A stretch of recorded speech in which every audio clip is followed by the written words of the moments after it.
Bonjour à tous et bienvenue. Je suis Hervé Hérault, le président et le fondateur des éditions lepetitjournal.com, le journal des Français à l'étranger, votre quotidien en ligne de référence que vous retrouvez tous les matins, bien entendu.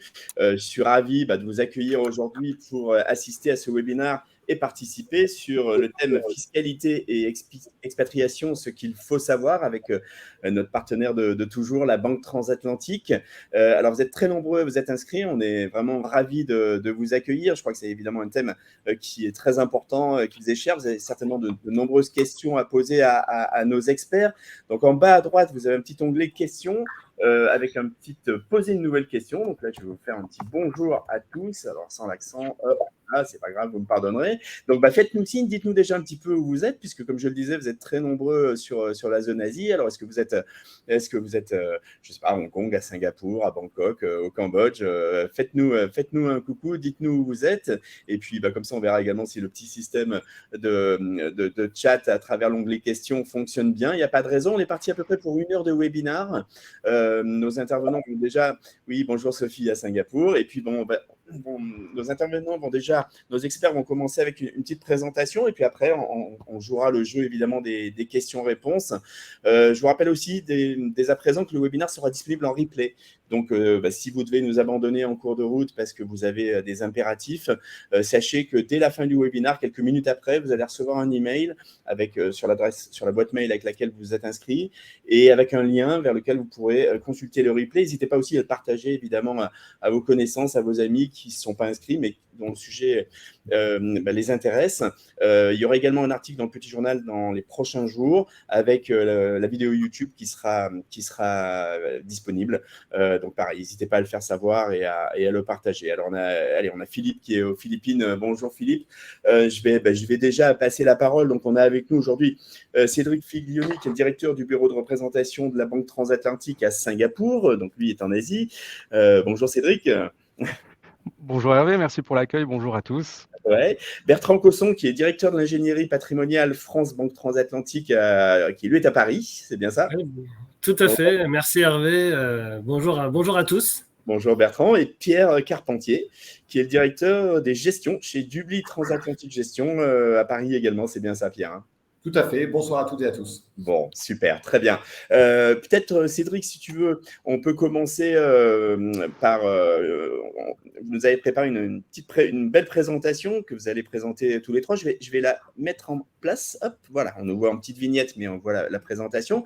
Donc, si tu veux, peut-être, Cédric, commencer par nous présenter un petit peu ce qu'est la Banque Transatlantique, qui vous êtes, comment vous travaillez. Et puis après, on abordera évidemment aussi avec Bertrand les questions de fiscalité, avec Pierre, un point davantage sur les marchés. Et après, comme promis, on échangera avec vous, les internautes, sur les questions-réponses. Absolument, merci. Alors, je vais rapidement, avant de laisser avant de laisser la parole aux experts, je vais brièvement vous présenter la Banque Transatlantique en quelques mots. Et je crois que pour comprendre notre établissement, je crois que pour comprendre la Banque Transatlantique, il faut rappeler d'abord qu'on appartient au groupe CIC, qui lui-même appartient au groupe Crédit Mutuel Alliance Fédérale. Pourquoi? Parce qu'on va pouvoir s'appuyer sur un groupe, la troisième groupe bancaire français, on va s'appuyer sur son offre, on va s'appuyer sur sa solidité. Vous voyez les notes S&P, par exemple, Fitch qui s'affichent. On va pouvoir, voyez, avec ces ratios de solvabilité parmi les plus hauts en Europe. Et cela étant dit, la Banque Transatlantique, c'est 420 collaborateurs.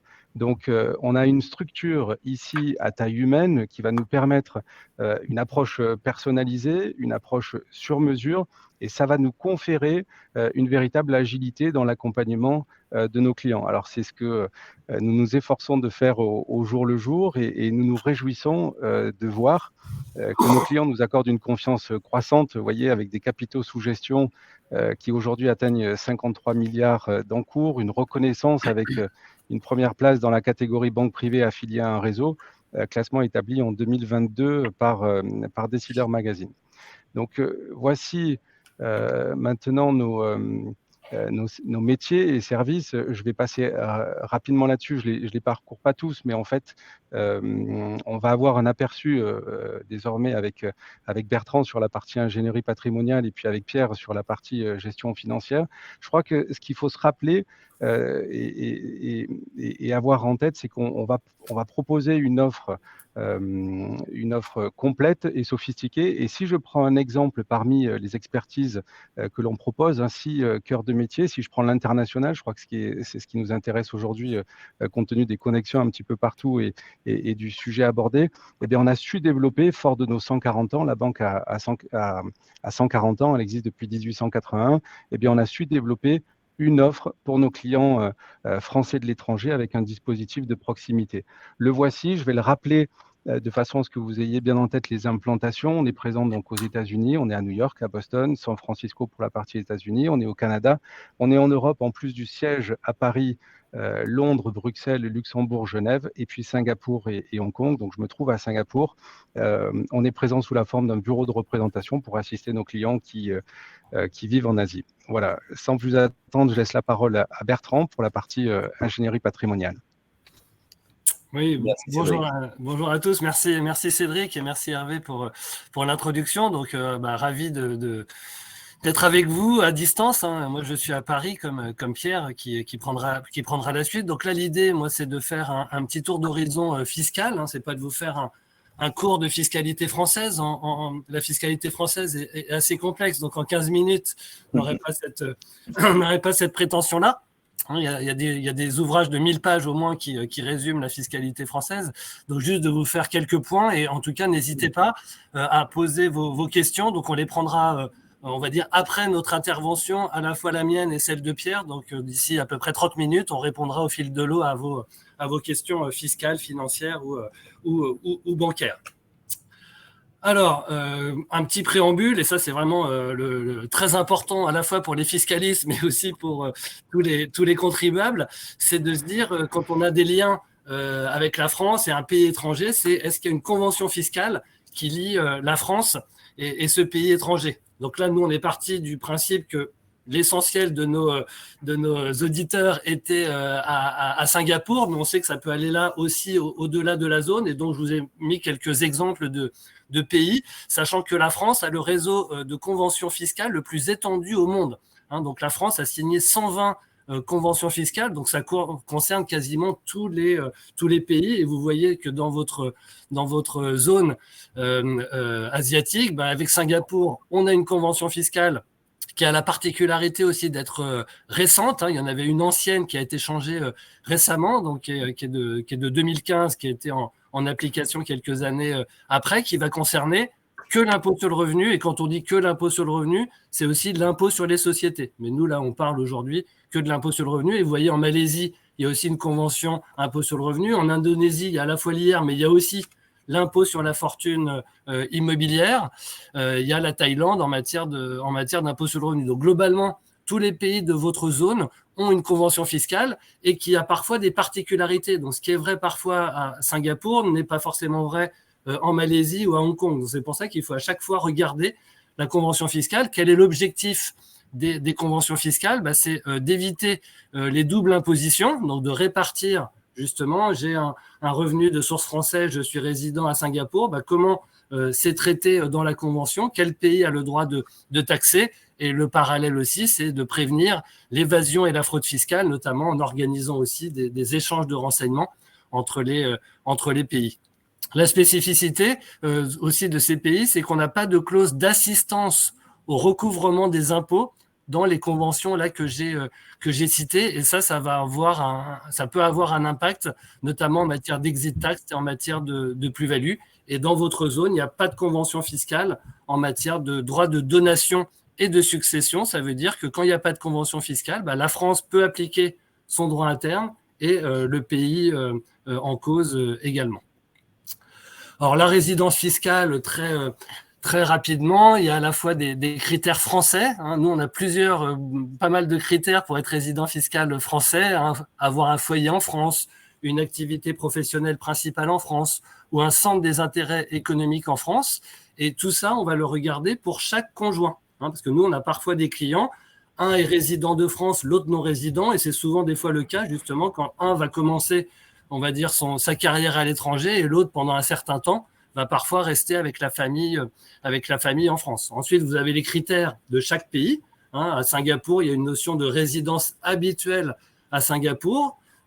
Et ensuite, il y a un critère aussi de nombre de jours de présence à Singapour ou éventuellement de jours de travail à Singapour. Et si jamais on est résident des deux États, eh ben, c'est la convention fiscale justement qui va trancher le conflit de résidence. On ne peut pas être résident des deux États, on ne peut pas non plus être résident d'aucun État, et on va regarder les critères successifs de la convention. Le premier critère, c'est le foyer d'habitation permanent.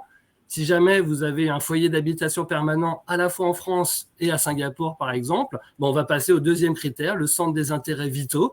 Si là aussi vous êtes entre la France et Singapour, on va passer encore au séjour habituel. C'est plus le séjour principal, mais c'est le séjour habituel. Et si jamais vous avez un séjour habituel dans les deux États, et ben là, ça va être un accord entre les États. Il y a certaines conventions où là, c'est la nationalité qui éventuellement fait basculer la résidence fiscale. Mais on le voit, je vous ai mis un petit exemple de contentieux. Vous voyez que ça existe même dans le cadre France-Singapour sur la résidence fiscale, une décision du Conseil d'État du 29 décembre 2020, donc pour justement avoir dans un cas de contribuable où il était résident. Et là, en l'occurrence, après 12 ans de procédure, la personne a gagné et a été considérée comme résident de Singapour et pas résident français. Voilà, donc ça, c'est toujours un préalable de clarifier sa résidence fiscale.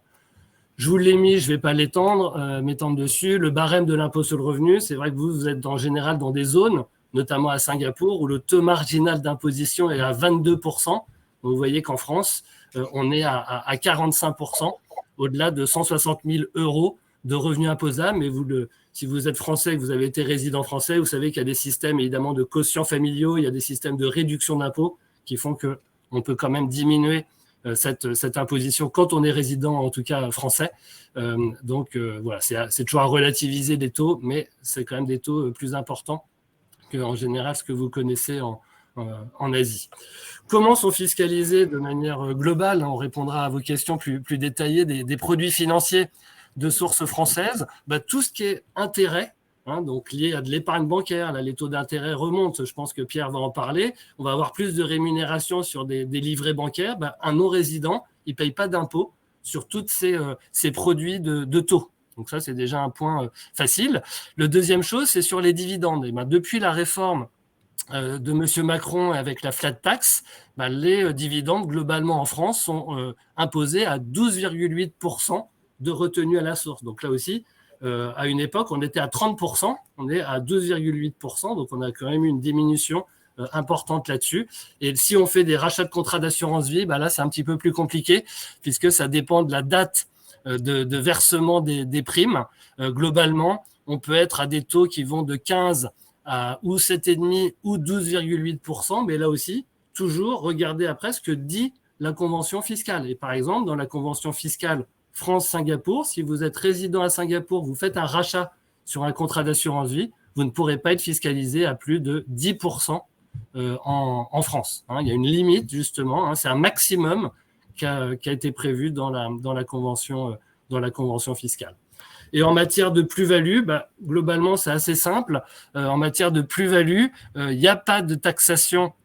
En France, notamment quand vous êtes non-résident de manière générale et résident de Singapour, par exemple. La France ne taxera pas les plus-values, notamment sur vos comptes titres, même si éventuellement vous avez une société familiale ou non cotée que vous possédez en France, la France ne taxera pas la plus-value, sauf si on est dans un cas d'exit tax. On va en dire un mot tout de suite.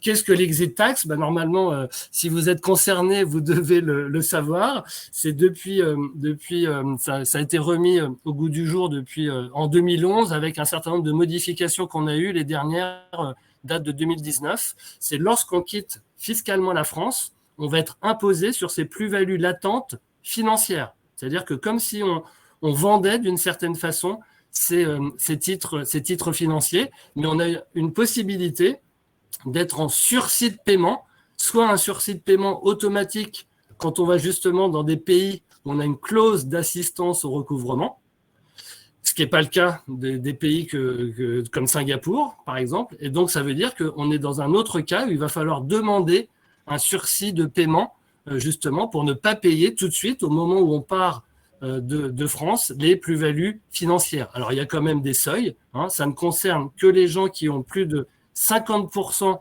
d'une société, hein, qu'elle soit française ou étrangère, mais plus de 50% d'une société, ou qui possèdent, qui possèdent un patrimoine en valeur mobilière supérieur à 800 000 euros. D'accord ? Donc, si on n'a pas 50% ou pas 800 000 euros, on n'est pas concerné par l'exit tax, mais sinon, on est concerné par l'exit tax. Et le dernière mouture, sans rentrer dans le détail, mais en fonction de la valeur de votre patrimoine, si vous avez plus ou moins de 2,5 millions d'euros, votre exit tax, elle va durer soit 2 ans, soit 5 ans. Ça veut dire que vous devez conserver les titres 2 ans ou 5 ans pour ne pas justement payer l'impôt sur la plus-value, donc globalement du taux à 30% en France. Voilà, donc ça c'est quand même un point pour les gens concernés, à avoir un point d'attention, notamment quand on a à faire cette demande justement de sursis de paiement pour ne pas avoir à payer immédiatement l'impôt sur la plus-value au moment du départ, par exemple, de France vers Singapour. Les revenus immobiliers en France, globalement, ils sont évidemment taxables en France avec des taux en effet spécifiques. Il y a des taux minimums d'imposition qui s'appliquent en France, qui ont été modifiés assez récemment avec la création d'un nouveau taux à 30%. Hein, donc, si on a moins de 26 000, par exemple 70 euros de revenus immobiliers sur l'année, on va être à un taux minimum d'imposition de 20%. Et pour la partie qui excède 26 000 et quelques euros, on va être à 30%. Donc, c'est un taux minimum d'imposition. Si vous avez des très gros revenus fonciers, par exemple, je dis 100 000 euros de revenus fonciers de source française, là, vous pourrez éventuellement être à plus de 30%, puisque là, on va appliquer le barème que je vous ai montré tout à l'heure, qui va jusqu'à 45% de fiscalité. Alors, les revenus immobiliers en France, je ne détaille pas, mais on a plusieurs régimes fiscaux. Si vous avez des questions, on a les régimes fonciers pour la location nue, on a le régime de la location meublée qui est un autre régime fiscal, et on peut éventuellement aussi louer via des sociétés soumises à l'impôt sur les sociétés, ce qui est parfois intéressant pour notamment les gros patrimoines immobiliers de source française. Et comme en France, on aime bien des fois un peu cumuler ou compiler les impôts, s'ajoute à l'impôt sur le revenu les prélèvements sociaux, c'est souvent décrié pour les non-résidents, et c'est vrai que dans votre zone, les prélèvements sociaux sont de 17,2%, et ça s'ajoute à l'impôt sur le revenu. Je dis dans votre zone parce que lorsqu'on est dans une zone européenne ou assimilée et qu'on est soumis justement à un régime de sécurité sociale européen, on peut avoir du 7,5%, mais quand on est en zone asiatique soumis à un régime de sécurité sociale local, on va être à 17,2% en France. Voilà. En matière de plus-value, il y a beaucoup de règles assez spécifiques. Notamment, on a souvent les questions, je verrai si vous en posez, sur les résidences principales. Est-ce qu'il faut la vendre avant de partir, après être parti? Est-ce que j'ai des délais? Est-ce que ce genre de choses?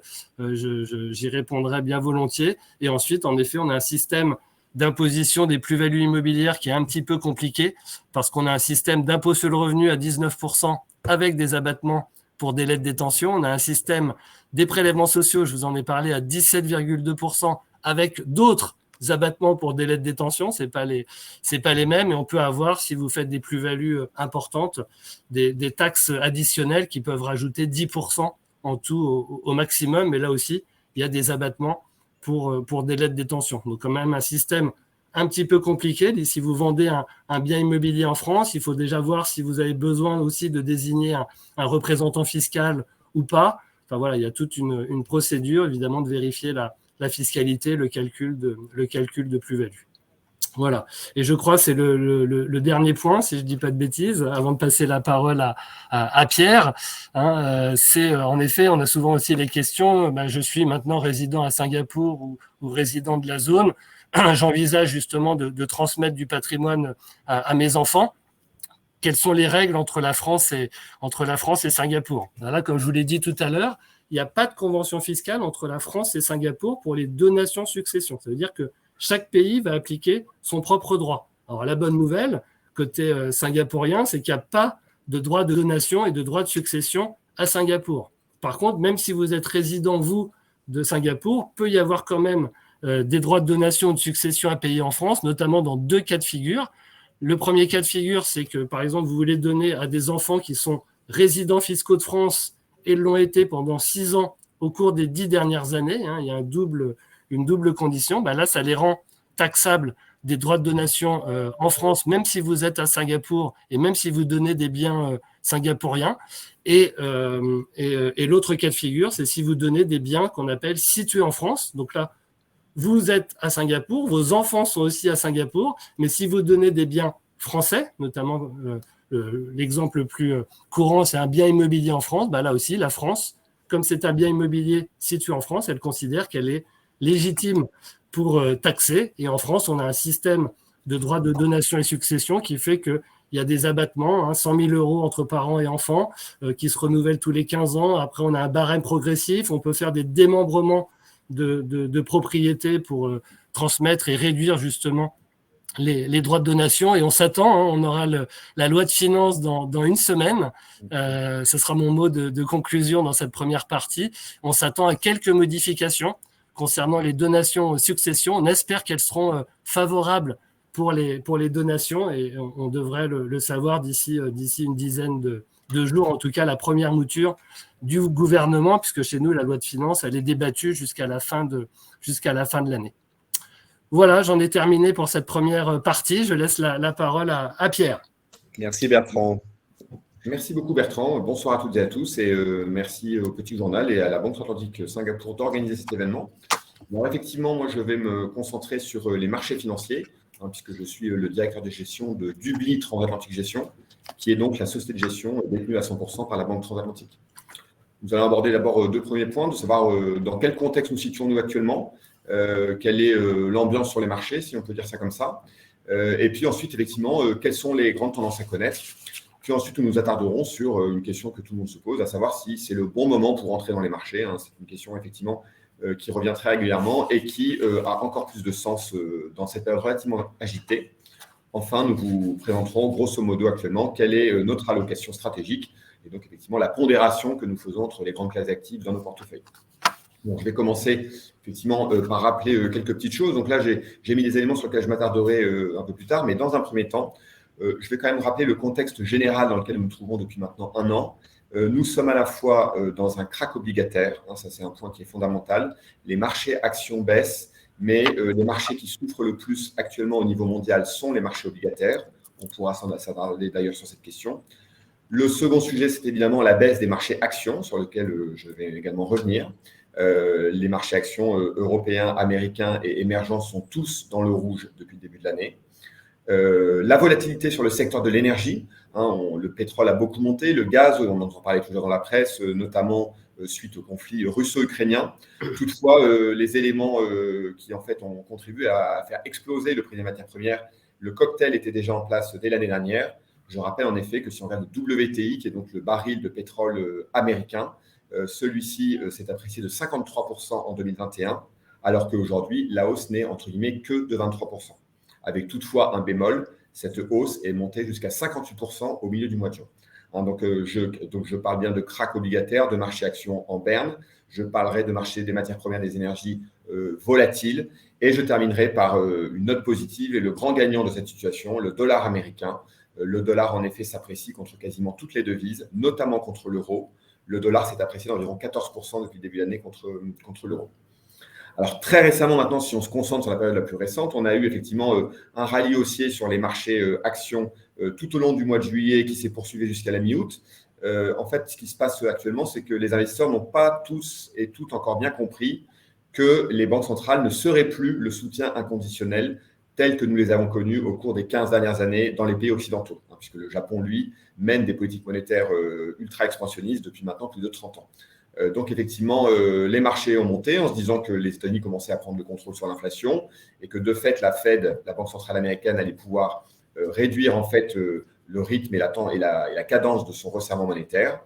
Toutefois, effectivement, lors du symposium de Jackson Hole qui réunit tous les grands argentiers de la planète dans le Wyoming fin août, eh bien, Jay Powell, le gouverneur de la Fed, a bien précisé que l'inflation étant un problème durable, les taux continueraient de monter et immédiatement, nous avons une correction assez forte. Nous avons quand même tout de même cru de 20% sur le Nasdaq en dollars sur ces 6 semaines. Ce sont les chiffres que vous voyez à l'écran. Le S&P 500, lui, a progressé de 14% environ. Et les indices européens ont également monté puisque le CAC 40 s'est apprécié d'environ 11%. Donc ça, c'est très important d'avoir ces éléments à l'esprit parce qu'effectivement, nous sommes toujours actuellement sous, en fait, c'est la Banque centrale qui en fait donne le tempo sur le marché. Et plus exactement, ce sont les chiffres d'inflation qui nous donnent également, on va dire, la tendance sur ce qui va se passer. Pas plus tard qu'il y a 2 jours, les États-Unis, le Bureau des statistiques américain a publié l'indice CPI, le Consumer Price Index, qui mesure l'évolution des prix aux États-Unis. Celui-ci est ressorti en rythme annuel à plus 8,3%, là où le marché attendait plus 8,1%. Cela veut dire que l'inflation n'est pas sous contrôle, que la Fed va donc continuer à monter ses taux. Immédiatement, le Nasdaq a décroché de 5% en séance. On a terminé à 5,16 de baisse sur cette journée de mardi dernier. Donc, ce qui vous montre effectivement l'extrême tension actuelle sur les marchés et donc effectivement des indices très volatiles. On a toutefois, et c'est ça qui est compliqué et qui contribue à apporter davantage de volatilité encore dans le marché, un décalage de perception entre ce qui se passe à court terme et ce qui se passe sur le long terme. C'est-à-dire qu'à court terme, on a plutôt des chiffres assez positifs. Les sociétés occidentales, donc S&P 500 et Stoxx 600 en Europe, qui ont publié leur semestriel au cours de l'été, ont publié des résultats qui étaient nettement supérieurs aux attentes. Toutefois, les marchés actuellement sont clairement concentrés sur l'évolution des taux. Je vous ai mis 2 grands pays que nous regardons toutes et tous dans la sphère financière, donc l'Allemagne pour l'Europe et les États-Unis. Le 10 ans américain, vous le voyez, depuis le 31 mai dernier, ne cesse de monter. Aujourd'hui, on est à peu près à 3,45. Le 10 ans allemand subit une trajectoire équivalente. Simplement, le rythme a été un peu plus lent puisque la Banque centrale européenne a tardé par rapport à la Fed à agir dans l'implémentation de politiques monétaires plus restrictives. Et si on regarde la partie courte de la courbe, nous avons une situation tout à fait rarissime aux États-Unis. Donc, on a une progression très importante des taux courts. La hausse des taux directeurs par la Banque centrale a d'abord eu pour effet de contaminer la partie courte de la courbe, pardonnez-moi. Et donc, effectivement, maintenant, nous nous attendons à ce que ce soit les taux longs qui commencent réellement à monter. Le 2 ans allemand a également fortement monté. Il a plus que doublé sur la période considérée. Ce que vous pouvez constater en regardant ces chiffres, c'est que nous avons cette situation assez étonnante, à savoir que le 2 ans américain rémunère plus que le 10 ans américain.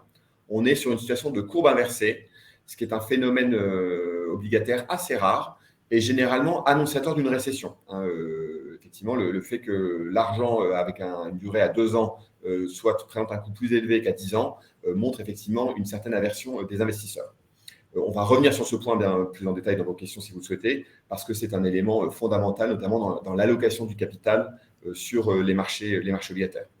Dans le même temps, on a également une diminution de la confiance des grands agents économiques, donc les consommateurs et les entreprises.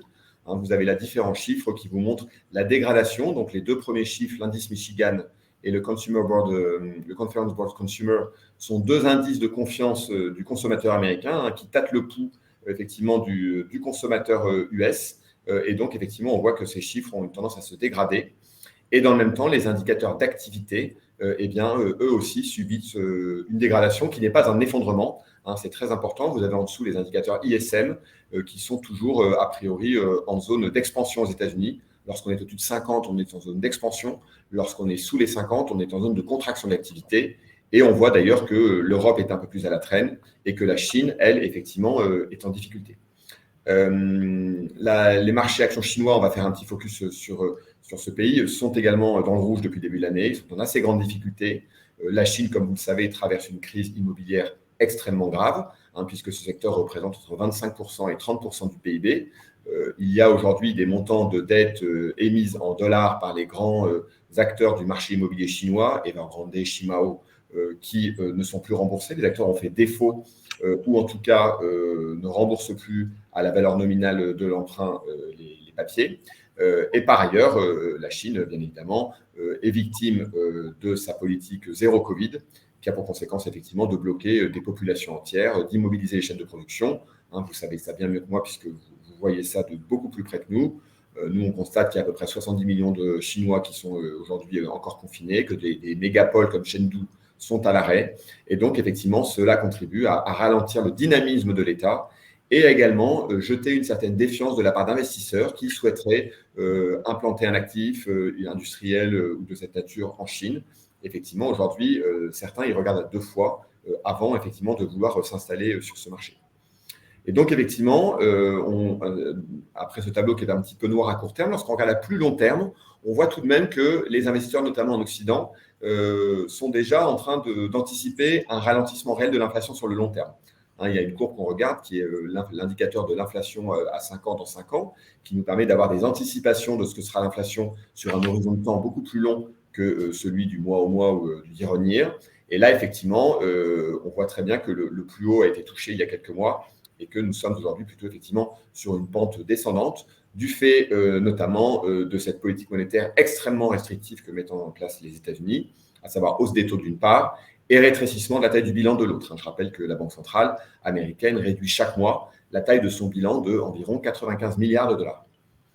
Donc ça, c'était pour le premier point. Maintenant, l'élément fondamental sur les marchés, et notamment dans les pays de l'OCDE, c'est l'écart qui se creuse entre l'Europe et les États-Unis. J'ai parlé de la parité euro-dollar qui en est, à mon avis, le meilleur exemple. Mais effectivement, on a 2 économies qui ne marchent pas tout à fait au même rythme. Aux États-Unis, le taux de chômage est au plus bas. On est à peu près à 3,7% de la population active. Vous avez probablement entendu parler de la grande démission, des difficultés pour les entreprises à recruter, du fait qu'aujourd'hui, les salaires montent fortement puisque le pouvoir est aujourd'hui entre les mains du salarié et beaucoup moins des actionnaires et des dirigeants.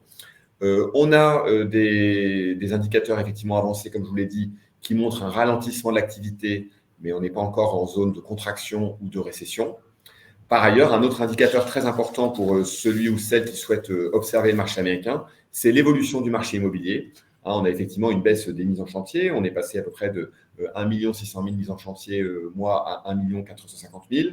Alors, on est en légère baisse. Je rappelle toutefois qu'on ne s'attend pas du tout à un effondrement du marché immobilier américain.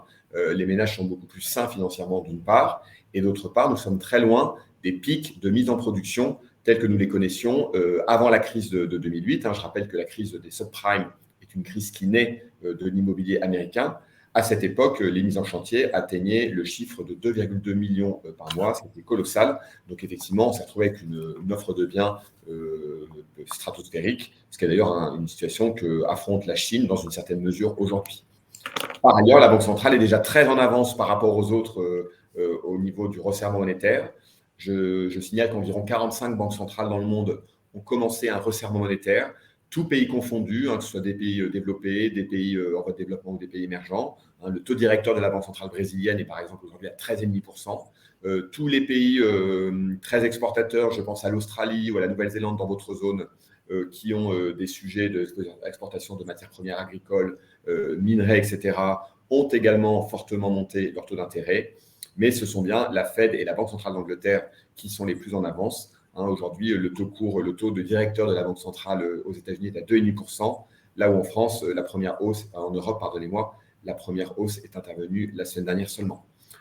Par ailleurs, eu égard aux chiffres qui ont été publiés hier, il est évident que la Banque centrale va poursuivre son action. En Europe, la situation est un peu plus contrastée. Donc, le chômage est également très bas en Europe aussi. Vous le voyez aussi sur les difficultés de recrutement dans certains secteurs, le monde hospitalier, l'hôtellerie, etc., etc. Les sociétés européennes publient de bons résultats, notamment lorsqu'elles sont exportatrices. Un euro faible est très favorable à des groupes comme LVMH, comme Airbus, qui sont des sociétés qui produisent en zone euro, avec des salariés, des usines, des ateliers en France, en Allemagne, en Espagne ou ailleurs au sein de la zone monétaire, mais qui souvent vendent aux États-Unis une part majoritaire de leurs produits ou négocient sur des marchés libellés en dollars. Typiquement, l'aéronautique civile, les avions, les contrats se négocient sur le billet vert. Toutefois, en Europe, nous avons un problème d'inflation dont les composantes sont très différentes de ce qu'on observe aux États-Unis. Aux États-Unis, l'inflation est plutôt liée au salaire, c'est ce qu'on appelle la composante service de l'indice. En Europe, l'inflation est avant tout un problème lié à l'énergie. En effet, vous savez que l'Europe est dépendante du pétrole et du gaz étranger pour effectivement assurer ses besoins énergétiques, notamment le gaz russe, pour ne citer que celui-ci. 60% des importations de gaz allemand étaient jusqu'à présent des importations de gaz russe. Et donc, effectivement, la flambée du prix du gaz en Europe, le marché du gaz est un marché qui est extrêmement décentralisé. Chaque zone, y compris l'Asie, a un prix qui est un prix de référence. Il n'est pas du tout le cas du secteur du pétrole. Et donc, effectivement, aujourd'hui, nous avons ce qu'on appelle un phénomène d'inflation importée, puisque nous subissons l'explosion du prix des matières premières énergétiques, liée d'une part au sous-investissement que j'ai évoqué pour 2021 et au contexte géopolitique dans lequel nous sommes inscrits aujourd'hui en Europe, avec un conflit armé à nos portes. Les indices de confiance, eux, ont beaucoup plus chuté qu'aux États-Unis. En Europe, on a également un élément anxiogène supplémentaire dans certains pays, notamment dans la partie orientale des pays de l'Union européenne, qui est cette anxiété liée à la proximité du conflit et à une extension éventuelle de celui-ci, ce qui évidemment a des effets nets sur le comportement des ménages et des consommateurs. Et on a surtout effectivement une banque centrale qui n'a commencé à monter ses taux qu'il y a une dizaine de jours. Je rappelle qu'au mois de juin, Mme Lagarde disait que l'inflation était à peu près encore sous contrôle, passagère, et qu'il n'était pas forcément question de procéder à un resserrement monétaire. Les États-Unis, pour conclure ce point, sont effectivement riches de leurs matières premières. Je rappelle que les États-Unis sont le premier producteur mondial de pétrole, 14 millions de barils jour à peu près, pour une consommation entre 16 et 17 millions. Donc effectivement, le sujet est totalement différent de chez nous. Par ailleurs, l'explosion du baril enrichit fortement tout un pan d'activité, les pétroliers de schiste qui opèrent principalement dans le sud du pays. Et donc, effectivement, les États-Unis bénéficient de manière indue, si je peux dire, à la situation dans laquelle nous nous trouvons. Et donc, effectivement, ils sont actuellement les mieux armés pour affronter la situation dans laquelle nous nous trouvons. Alors, la question qui va se poser à présent est de savoir s'il est propice de placer son argent à présent. Alors, vous avez là un graphique, j'espère que vous pouvez regarder tous les éléments en bas, parce que j'ai voulu effectivement mettre des petites icônes pour rendre les choses un peu plus lisibles que ces courbes qui ne le sont pas trop. Alors, ce qui est intéressant de constater, donc là, vous avez l'évolution de grands marchés que je vais vous détailler sur une période de 20 ans. Donc, ça nous montre l'importance, effectivement, de la composante equity dans celui ou celle qui compte ou qui souhaite constituer un patrimoine sur le long terme. Un Dubli Transact Gestion, la gestion que je représente, se caractérise par une approche extrêmement patrimoniale dans sa gestion d'actifs. Nous sommes des gestionnaires de long terme. On ne cherche pas à faire les bons coups entre des hausses et des baisses. Ça, c'est plutôt une situation dans laquelle on se prend souvent des portes de saloon. Et donc là, on va vous montrer comment se sont comportés 5 grands indices sur une période de 20 ans. Tous les chiffres sont exprimés en euros dividendes réinvestis. Le Nasdaq a pris 1050% sur la période. Je cite les indices qui, de gauche à droite, sont dans le sens des pictogrammes. Le S&P 500, lui, a cru de 560% sur la période. Vous avez ensuite le MSCI Emerging Market, donc les pays émergents, avec ce Christ roi de Rio de Janeiro à 478% de hausse. Ensuite, nous avons le MSCI World, qui ne représente que des pays de l'OCDE, qui, lui, a progressé de 435%. Et enfin, l'Europe, avec l'Eurostoxx 50, qui lui n'a cru que de 283%. Donc déjà, premier point, ceci me permet complètement de rebondir sur ce que j'ai dit précédemment, sur la dichotomie entre les économies américaines et européennes. Là, je pense que la réponse est très très claire en termes de performance boursière sur le long terme. À présent, on va regarder sur une période un peu plus courte, qui est donc une période de 10 ans. Donc là, on enlève, dans la période préalable, je rappelle tout de même que vous aviez la suite et les fins de l'explosion de la bulle Internet. Vous aviez la crise des subprimes de 2008-2009, la crise de la dette de la zone euro en 2011, la baisse des marchés liés au Brexit, etc. en 2016, l'effondrement de fin 2018 et surtout l'effondrement Covid de 2020. Donc maintenant, sur 10 ans, nous avons une progression qui est de 430% à peu près sur le Nasdaq, 325 sur le S&P, 225 sur le MSCI World, 118 pour l'Europe et 72% pour les émergents. Enfin, et c'est ça qui va nous intéresser le plus, c'est la période la plus courte, une période de 3 ans. Là, on démarre juste avant le Covid. On est 5 mois avant les confinements à peu près. 63% de croissance sur le Nasdaq, malgré ce choc boursier énorme. 53% sur le marché américain, 41% pour le MSCI World, 17% pour l'Europe et 10,5% pour les émergents. Il y a différentes conclusions à tirer à ces graphiques. La première, c'est la suprématie du marché américain, sur lequel je ne vais pas m'attarder puisque j'ai déjà longuement développé sur ce point. La faiblesse de l'Europe par ricochet et surtout l'essoufflement, je parle bien d'un essoufflement et pas d'une faiblesse des émergents. Les émergents sur longue période ont une bonne performance mais qui ne fait que de se dégrader. Les émergents, notamment les BRICS, concept né de l'esprit des analyses de chez Goldman Sachs, ont bénéficié du super cycle des matières premières qui a démarré à la fin des années 90 et qui s'est achevé au tournant des années 2008-2010 avec la crise financière. Ce super cycle a permis à des pays comme le Brésil de réduire de 50% la pauvreté. Aujourd'hui, ce travail est terminé. On est revenu au niveau de 2000 en termes de pauvreté au Brésil avec les conséquences économiques de la pandémie et la politique complexe de M. Bolsonaro.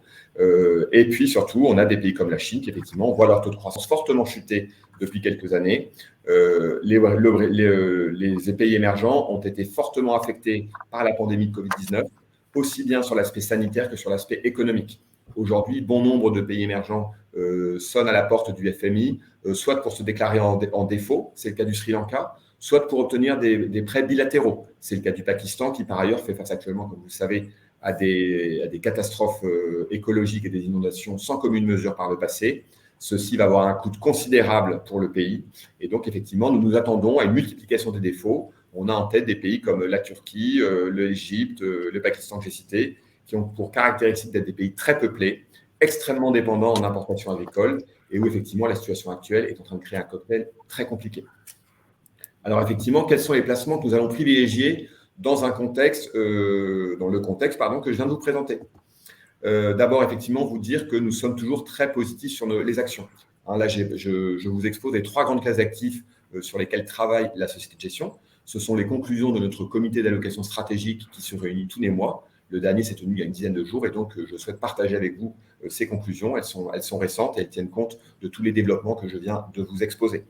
Donc, effectivement, on voit qu'on a un ralentissement de la croissance au niveau mondial, mais la baisse récente et assez forte qu'on a connue permet quand même d'avoir des points d'entrée très intéressants en termes de valorisation des actifs, notamment pour celles et ceux qui observent les actions sous l'angle du Price Earning Ratio, le PER.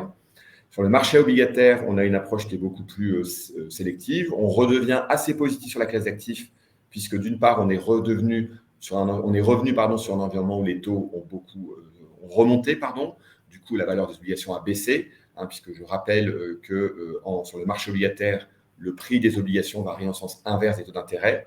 Donc, quand les taux d'intérêt montent, la valeur du capital de ces obligations se déprécie et vice-versa.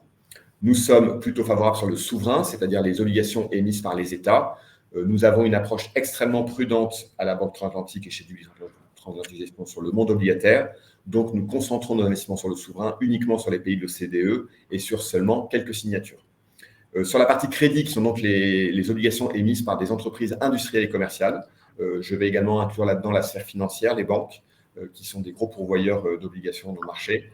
On a une vision qui est un peu plus conservatrice. Là, on va vraiment distinguer les sociétés investment grade, donc les mieux notées qui ont notre préférence, des sociétés high yield qui aujourd'hui vont faire face au resserrement monétaire et donc vont effectivement avoir des conditions de refinancement beaucoup plus difficiles, ce qui va avoir pour conséquence effectivement de multiplier les défauts sur le marché du crédit.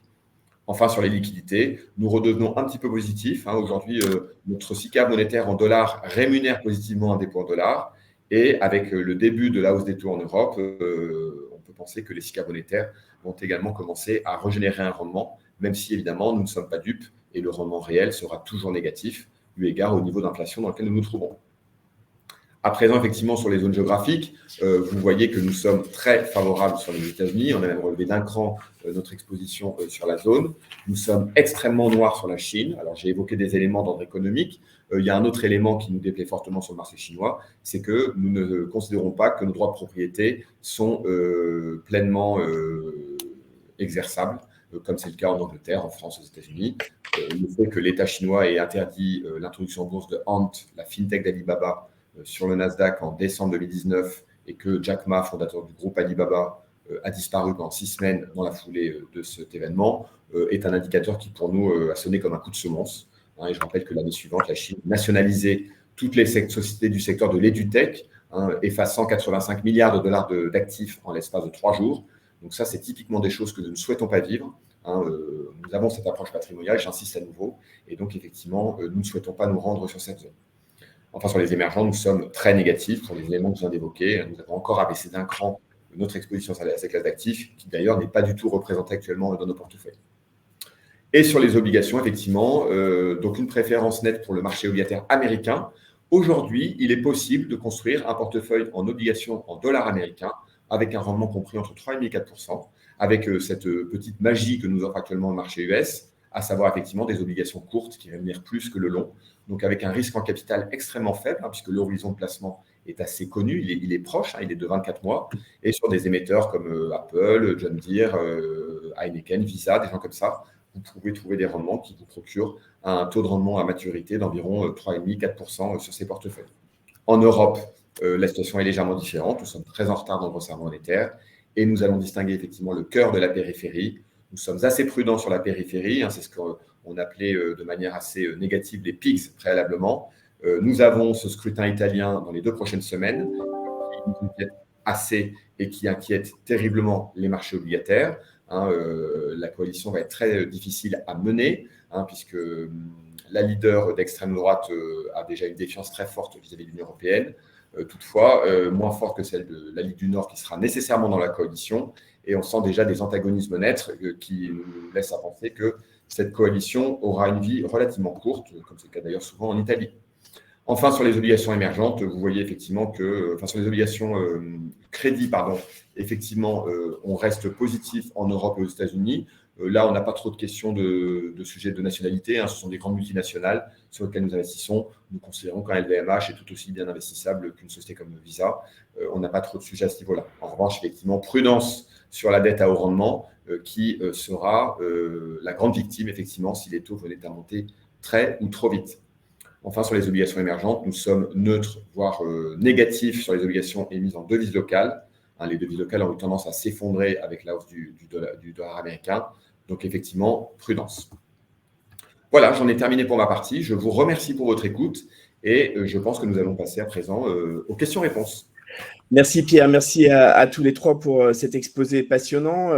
Je vais refermer la petite présentation si vous voulez bien pour qu'on se voit en plus grand. Je vais proposer aux internautes, on a encore à peu près donc une quinzaine de minutes. C'est le moment de poser vos questions. Vous avez certainement des souhaits, des interrogations par rapport à vos placements, par rapport à la fiscalité, par rapport à votre situation ou ce que vous souhaitez faire. C'est le moment de profiter de la présence de nos experts. Je vous rappelle que ce webinaire sera disponible en replay quelques instants après la fin du webinaire. Mais si vous voulez poser vos questions en direct, c'est le moment de le faire. En attendant que les premières questions arrivent de la part de nos internautes, Cédric, peut-être que tu peux nous dire un mot par rapport à finalement les grandes forces de la Banque transatlantique. On l'a vu à travers l'expertise de Bertrand et l'expertise de Pierre, bien entendu. Mais je dirais comment toi, tu travailles localement à Singapour avec les personnes que vous accompagnez. Alors, nous, on propose une proximité à Singapour. En fait, c'est un dispositif qu'on va pouvoir dupliquer dans le monde et on va proposer ici une proximité avec nos clients qui vivent en Asie.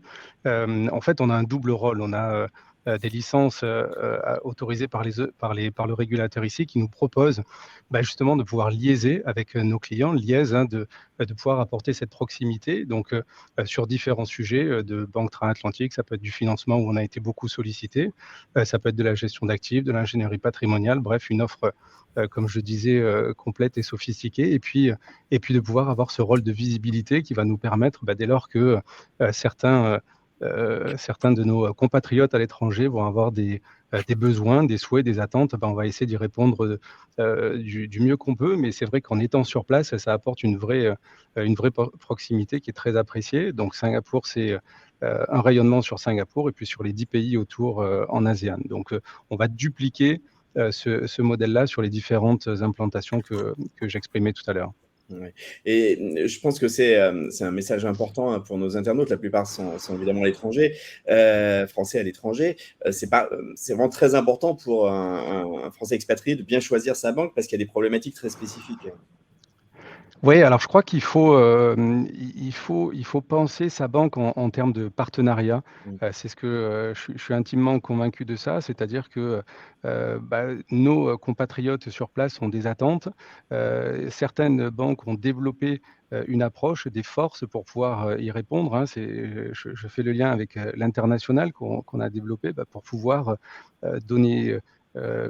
pour apporter ce savoir-faire. Alors, je peux citer des exemples assez concrets à ça. On voit de façon assez courante, j'ai vu des PEA qui sont clôturés par la banque à partir du moment où la personne quitte la France. C'est un petit peu dommage parce que si je me souviens bien, une instruction de mars 2012 qui permettait de maintenir cette la détention du PEA. Ça permet en l'occurrence d'éviter les 12,8 de fiscalité dont Bertrand parlait tout à l'heure sur les dividendes dès lors que le titre est en PEA. Ça fait partie des petites subtilités qu'il faut connaître.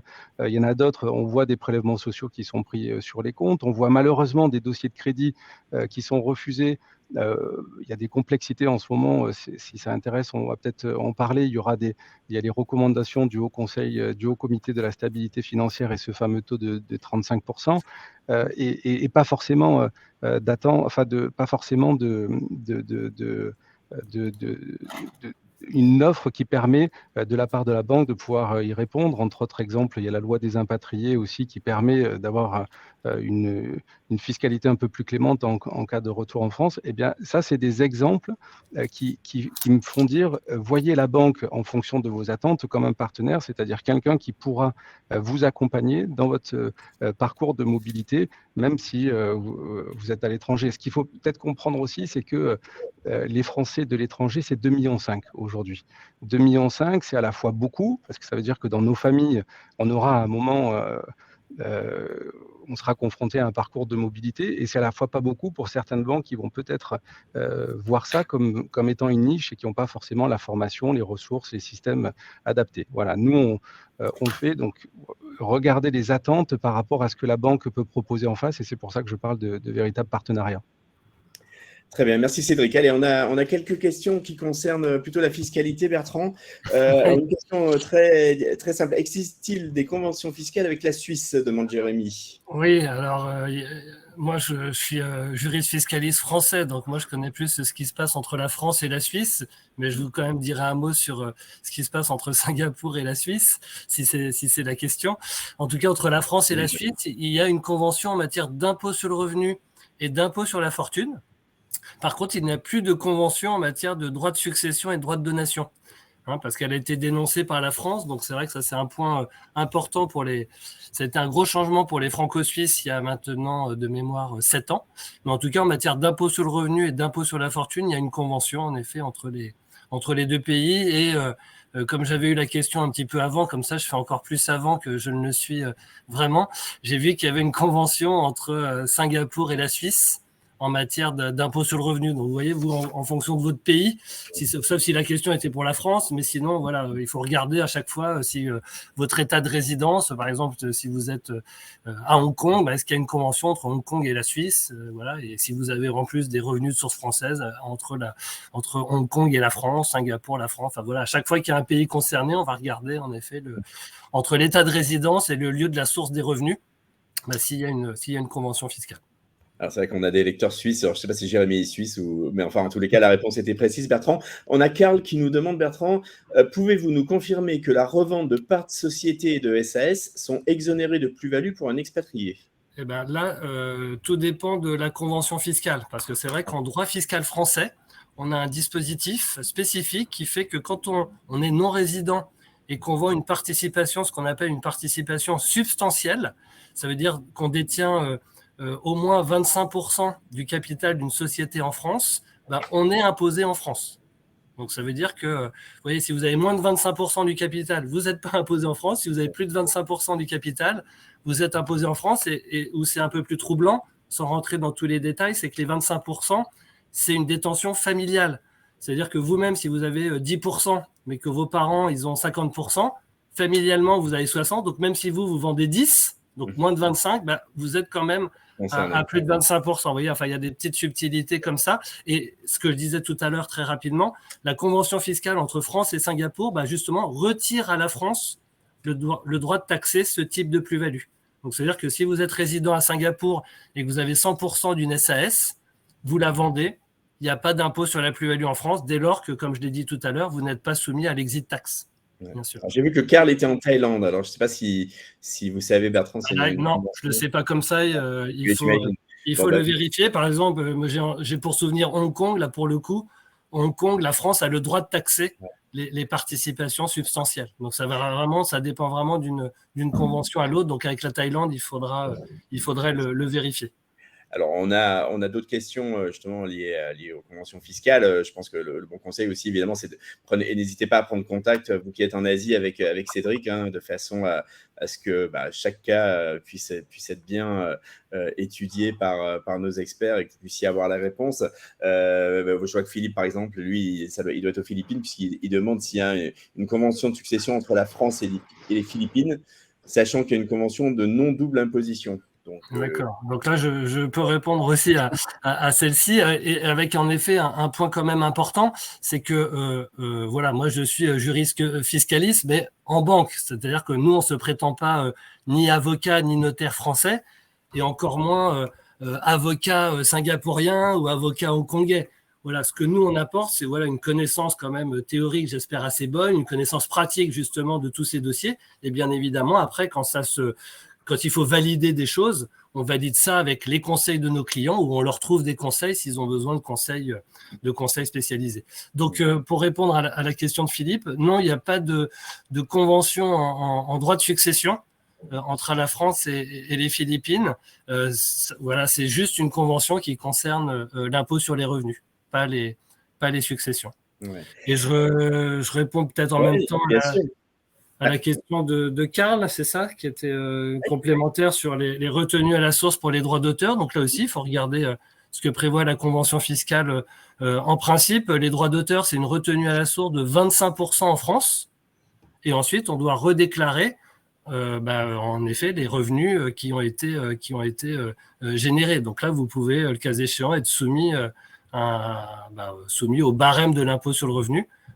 Qui peut s'appliquer normalement à vous. Et après, dans la convention fiscale, c'est là où la France, parfois, peut, dans les cas classiques, a le droit d'imposer, mais maximum à 15%. Donc là, si vous êtes dans une convention plutôt sympathique, en gros, la France taxera à maximum 15% vos droits d'auteur. Et puis après, regardez éventuellement si vous devez être fiscalisé dans votre pays de résidence. C'est vrai que souvent, les pays asiatiques taxent peu ou pas les revenus de sources étrangères. Donc là, auquel cas, vous n'auriez que l'imposition française. Très bien. Allez, on arrive aux dernières minutes un petit peu de ce webinaire. Il est encore temps pour poser quelques questions. À Pierre quand même, ou à Cédric. Exactement. Moi, j'en ai des questions, mais voilà. Donc, n'hésitez pas. C'est le moment. Après, on fera un dernier petit tour de table. Pierre, ton exposé était parfaitement clair, parfaitement brillant, mais est-ce que il y a quand même beaucoup d'inquiétudes autour de la situation politique, autour de l'économie. On sent un petit peu, en tous les cas, en France, peut-être un petit peu moins en Asie. Ce serait intéressant d'avoir aussi l'avis de Cédric, mais on sent un petit peu beaucoup d'inquiétudes. Mais à la fois, est-ce que c'est pas le bon moment pour réaliser des placements finalement ? C'est effectivement le point important, c'est que de toute façon, il n'y a jamais le bon moment. On achète très rarement au plus bas pour revendre ensuite au plus haut. Ça, c'est la règle un peu dit numéro 1, c'est qu'on n'est jamais effectivement dans ce cas de figure.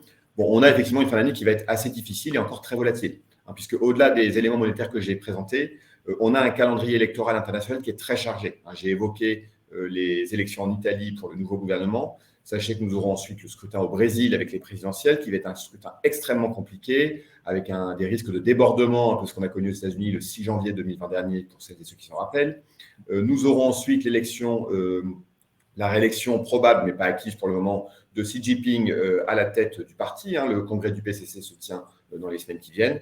Et enfin, nous aurons les midterms américaines début du mois de novembre, qui vont être un test majeur pour la majorité démocrate. Donc, Joe Biden remonte dans les sondages, effectivement, du fait principalement de la baisse du prix de l'essence à la pompe. C'est ça qui, effectivement, motive actuellement les Américains dans leurs décisions d'investissement et de consommation. Donc, effectivement, il y a ces éléments-là qu'il faut intégrer. Par ailleurs, nous allons avoir une dégradation probable du pouvoir d'achat des ménages et des rentabilités de certaines entreprises en Europe du fait de l'explosion du prix de l'énergie. Vous avez peut-être vu que certaines entreprises en Europe ont déjà dû arrêter des actifs. Je pense à Nyrstar, qui est une société belge qui fait des alliages de métaux, du zinc, des choses comme ça, qui donc consomme énormément d'électricité pour fondre des métaux. Donc là, il y a des actifs qui sont à l'arrêt. ArcelorMittal, qu'on connaît toutes et tous, pareil, il y a quelques fourneaux qui sont arrêtés parce que les coûts d'énergie deviennent stratosphériques. Et enfin, en ricochet, on peut dire que quasiment toute l'économie allemande est en difficulté. Des sociétés comme BASF, comme Bayer, qui sont des énormes consommateurs de gaz, sont en difficulté. Mais on a aussi des opportunités. On a des très, très belles valeurs qui ont vu leur valorisation en multiples fortement reculer dans tout un tas de secteurs. Hein. Je pense à une société qu'on aime beaucoup qui est Microsoft, qui aujourd'hui perd à peu près 25% depuis le début de l'année, avec toutefois un profil de croissance très organisé, une capacité à générer du cash très importante. Donc pour nous, il y a des choses à faire. Et puis pour celle ou celui qui ne supporte pas la volatilité actuelle, ce qui est tout à fait légitime, eh bien effectivement, le marché obligataire offre à nouveau des possibilités, notamment sur les sociétés américaines, ce que j'ai évoqué lors de la présentation. Très bien, parfait. Alors, on a deux petites questions avant de faire un dernier mot de conclusion. Clément dit qu'il va faire sa première déclaration de revenus en Indonésie et demande s'il doit déclarer l'ensemble de ses revenus mondiaux, notamment le montant des fonds qu'il a sur ses comptes en France, et est-ce qu'il a un risque d'être imposé dessus par l'Indonésie. Donc, j'imagine qu'il redoute un effet de double imposition. Alors, moi, je ne peux pas répondre sur la partie indonésienne, je ne connais pas assez bien les règles locales, donc je ne vous dirai pas de bêtises, mais en effet, on va quand même, s'il y a un principe d'imposition mondiale aussi en Indonésie, bah là aussi, on va encore regarder la convention fiscale, voir un peu comment est réparti le droit d'imposer. Est-ce que les deux États ont le droit de taxer, auquel cas il y a un risque de double imposition, mais dans le cadre de la convention fiscale, normalement, ça devrait limiter. Et il y a peut-être une double déclaration, mais normalement, il n'y aura pas de double imposition dans les deux États. Mais ça, il faut vraiment vérifier ça avec quelqu'un qui connaît très bien la fiscalité indonésienne pour savoir justement, notamment, est-ce que vous avez obligation de déclarer des comptes à l'étranger comme nous, on l'a quand on est résident français. Bien sûr. Karl demande, on a évoqué pendant la campagne présidentielle en France la mise en place d'une résidence principale secondaire. Est-ce qu'il y a du nouveau sur le sujet? Oui, c'est vrai qu'on en a entendu parler. Alors, c'était plus dans les débats, en effet, dans certains débats parlementaires, notamment dans la dernière loi de finances rectificative pour 2022 qui a été publiée cet été. Donc, rien n'a été... Là, pour l'instant, il n'y a rien d'officiel. Il y a eu en effet des discussions. Donc là, on va nous présenter, comme je vous l'ai dit tout à l'heure, d'ici une dizaine de jours, la prochaine loi de finances pour 2023. Donc ça, à mon avis, ce ne sera pas dans la première mouture, mais comme ça veut dire qu'il va y avoir encore 3 mois de discussion, notamment par voie d'amendement, il pourrait en effet, et donc ce serait évidemment intéressant pour les expatriés, puisque ça leur permettrait en effet de garder une résidence principale fiscale en France, et notamment s'ils la vendent, d'être exonérés de plus-value peut-être, enfin voilà, d'avoir un certain nombre d'avantages fiscaux qu'ils n'ont pas forcément aujourd'hui, ou pas dans les mêmes conditions en tout cas qu'un résident français. Bon, à suivre donc en fonction du projet de loi de finances. Écoutez, je vais vous remercier tous les trois. Avant de clôturer le webinaire, Cédric, je vais peut-être te donner la parole pour un mot de conclusion. Merci. Déjà, merci Hervé pour l'organisation et ce partenariat de long terme qui est toujours aussi agréable. Merci Pierre, Bertrand. Merci à tous pour votre écoute. Et puis, voilà, donc j'expliquais ce rôle de proximité à Singapour. N'hésitez pas à nous contacter, retrouver nos coordonnées peut-être sur banquetransatlantique.com. C'est le meilleur point d'entrée. S'il n'y en a qu'un à retenir, il y a toutes nos coordonnées sur celui-là. Vous pouvez également nous suivre sur les réseaux sociaux, Twitter, LinkedIn, YouTube. Et puis voilà, je vous remercie à nouveau. Toujours un plaisir. À très bientôt.